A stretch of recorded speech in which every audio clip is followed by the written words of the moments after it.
This video is on the IVR system and how it will be used after September 1st. Almost everybody uses IVR in a different way. Some of you may not even know what IVR is, but IVR is a way to remotely check in that a service has been completed. For some of you, if you IVR in the tickets, we've been transferring that information over into your invoicing application. That will no longer be the case after September 1st. So the question is, are we going to keep IVR? Are we going to do away with it? And I apologize for us going back and forth on this. I was kind of led to believe that there would be a IVR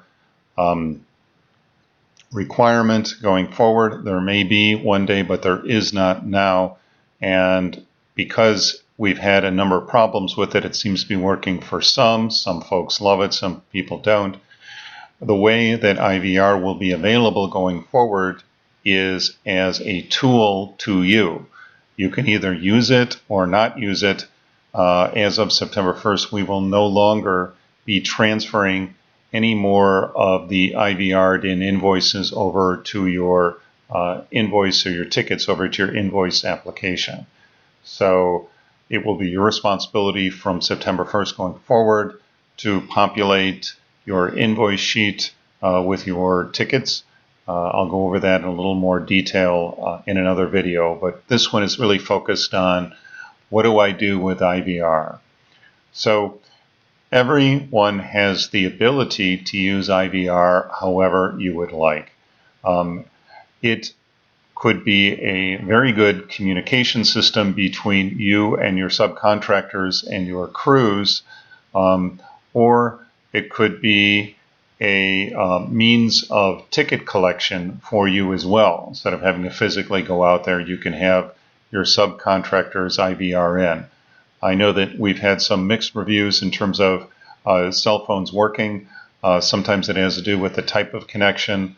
What some of the contractors have done is to tell their subs, hey, don't worry about IVR, but when you get in at the end of the day and you have Wi-Fi, sit there, take pictures, and upload your tickets. You can still do that if you want. You will just have to process them going forward.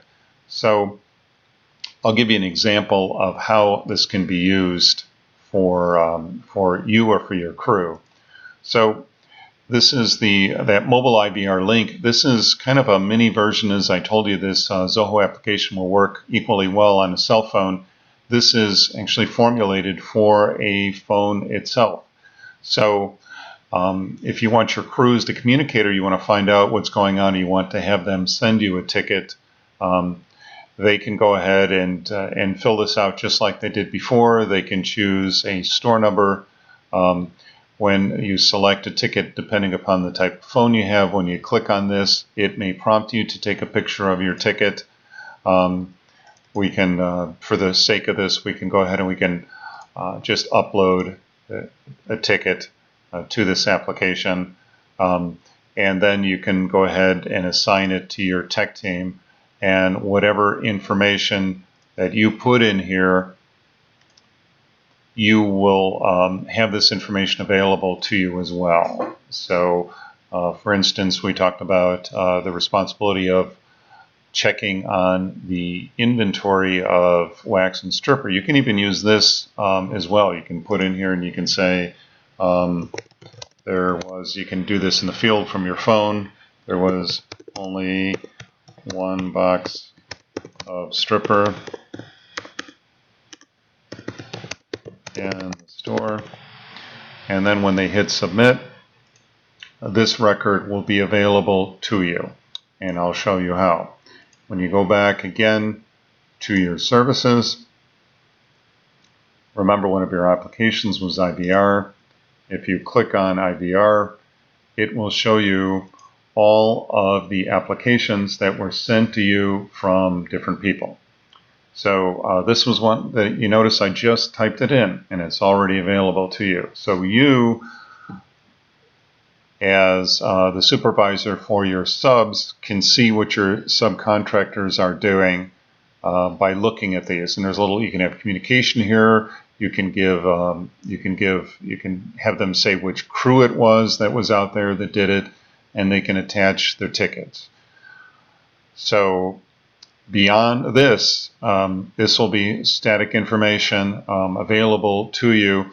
You can search on this just like in any other Zoho application. If you're looking for a particular store number, if you wanted to just look for everything from store 2129, you can just hit search in there, and then it will eliminate everything but 2129. If you have your in the notes, you have your subs put in what their name is. You can search for the name of that crew. It's entirely up to you. Crew 3, or do a search. It'll come up with those that match that criteria. If you want to erase all this criteria, just go up here, hit reset, and then you will get all of your information, and it gives it to you in reverse order. So the last one that was done will be on the top of the list.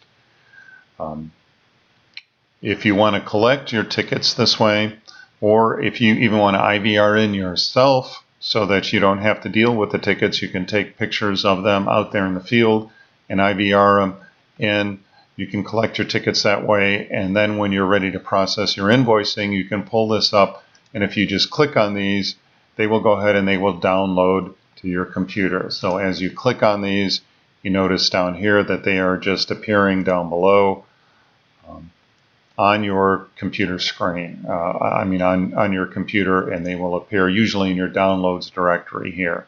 So you can gather your tickets together from your cruise this way using IVR as a tool, and then you can identify your service in invoicing and attach them that way.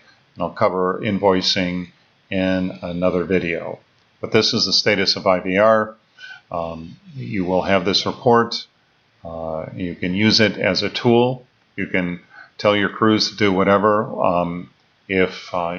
Whatever they do and they put in that 3-letter designation, whatever they put in the notes, you can see, and it'll come up for you, as well as whatever things that they attach. So could be something like, hey, we're missing a ticket for store 2719. You're supposed to have 2 BOPs that month. We only have 1. You can call your crew. They can write then and there, oh, it's in my truck.